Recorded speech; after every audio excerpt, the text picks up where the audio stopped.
राजस्थान में धर्म परिवर्तन का खेल कितने बड़े पैमाने पर खेला जा रहा था, इसकी सच्चाई अलवर पुलिस की कार्रवाई में सामने आई है। मासूम बच्चों को पढ़ाई और परवरिश के नाम पर हॉस्टल वहां पर कैद करके उनका ब्रेन वॉश किया जाता था। उनके नाम बदले जाते थे और मजबूर करके उनका धर्म बदलाया जाता था। यह सिर्फ एक हॉस्टल या एक शहर का मामला नहीं है, बल्कि एक ऐसे नेटवर्क की कहानी है जिसके तार राजस्थान से बाहर चेन्नई और बेंगलुरु तक जुड़े हैं। लाखों की फंडिंग, ट्रेनिंग और संगठित ढंग से चल रहा यह पूरा रैकेट दिखाता है कि धर्मांतरण महज एक सामाजिक समस्या नहीं, बल्कि संगठित साजिश है। सवाल यह है कि इतने सालों से मासूमों को गुमराह करने वाला यह कारोबार किसकी शय पर चल रहा था और उसकी जड़ें कितनी गहरी हैं। धर्म परिवर्तन के इस रैकेट का खुलासा ऐसे समय में हुआ है जब राजस्थान सरकार विधानसभा में धर्मांतरण रोकने के लिए विधेयक पेश कर चुकी है और मंगलवार को इस पर बहस होना बाकी है। अलवर के एमआईए थाना क्षेत्र की सैयद कॉलोनी का ईसाई मिशनरी हॉस्टल बाहर से साधारण सा दिखता है, लेकिन अंदर सालों से बच्चों के दिमाग से खेला जा रहा था। 15 साल से छोटे मासूमों को यहां रखा जाता है और उनका ब्रेन वॉश करके धर्म बदलवाया जाता है। करीब 60 बच्चों को यहां कैद जैसा माहौल दिया गया था। दीवारें 10 फीट ऊंची, ऊपर से तारबंदी, ताकि कोई बच्चा भाग ना सके और ना ही बाहर से कोई अंदर की हकीकत देख पाए। दिखावे के लिए बच्चों का एडमिशन सरकारी स्कूल में करवाया जाता था, लेकिन लौटकर हॉस्टल आते ही शुरू होता था धर्मांतरण का खेल। बच्चों के हिंदू नाम बदलकर ईसाई रख दिए जाते थे। कोई जोसेफ, कोई योहाना, कोई जॉय। पुलिस के दबिश के दौरान बच्चे दीवार कूदकर भागने लगे थे। हालांकि बाद में करीब 52 बच्चों को यहां से पुलिस ने सुरक्षित निकाला।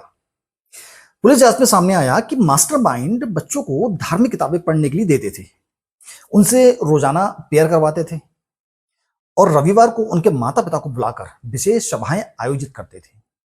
पुलिस ने इस छापेमारी के दौरान 2 आरोपियों को गिरफ्तार किया, जिनके नाम हैं सोहन सिंह और बोध अमृत सिंह।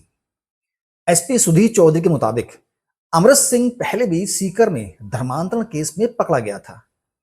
वहां से वह जमानत पर छूटने के बाद अलवर पहुंचा। इस पूरे नेटवर्क का मास्टरमाइंड चेन्नई का धर्मगुरु सेल्वा है। अगस्त में सीकर में धर्मांतरण कराया था। अब उसकी तलाश में छापेमारी की जा रही है। अमृत सिंह पहले गरासिया था, बाद में उसने खुद अपना धर्म परिवर्तन कर लिया। इसके बाद वह दूसरे लोगों को जोड़ने का काम करने लगा। गुजरात, बीकानेर, श्रीगंगानगर, अनूपगढ़ और सीकर तक नेटवर्क फैला है इन लोगों का। इस रैकेट के लिए फंडिंग बड़े पैमाने पर चेन्नई से आती थी।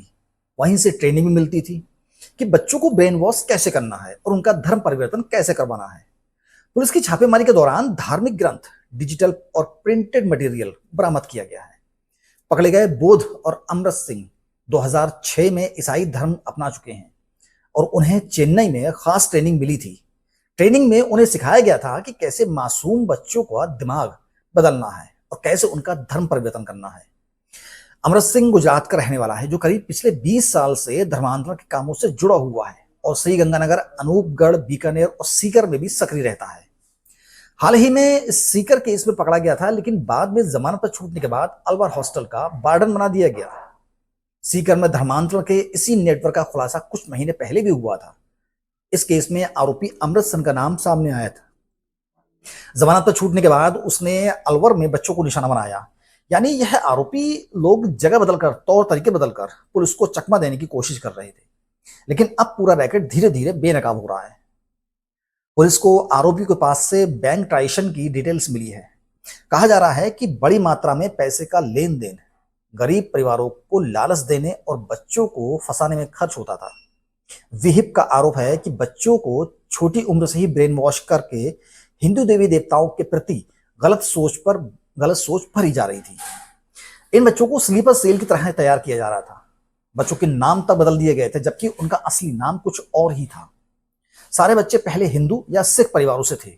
यह मामला भी ऐसे समय में सामने आया है जब राजस्थान सरकार प्रदेश में धर्मांतरण के मामलों को लेकर बिल सदन में पेश कर चुकी है। मंगलवार को उस पर बहस होनी है। बिल में राजस्थान में धर्मांतरों को रोकने के लिए कड़े कानून का प्रावधान किया गया है, जिसमें आजीवन कारावास जैसे प्रावधान शामिल हैं। फिलहाल पुलिस अब चेन्नई की संस्था एफएमबीपी की भूमिका भी खंगाल रही है, जिसके तार कई राज्यों में फैले हैं। सवाल यह भी है कि इतने सालों से बच्चों को पढ़ाई और पैसे का लालच देकर धर्म बदलवाने का यह खेल किसकी शह पर चल रहा था? इसके पीछे कौन है? मिलते हैं एक और सच्ची खबर की वीडियो के साथ, तब तक के लिए अपना ख्याल रखिएगा। जय हिंद।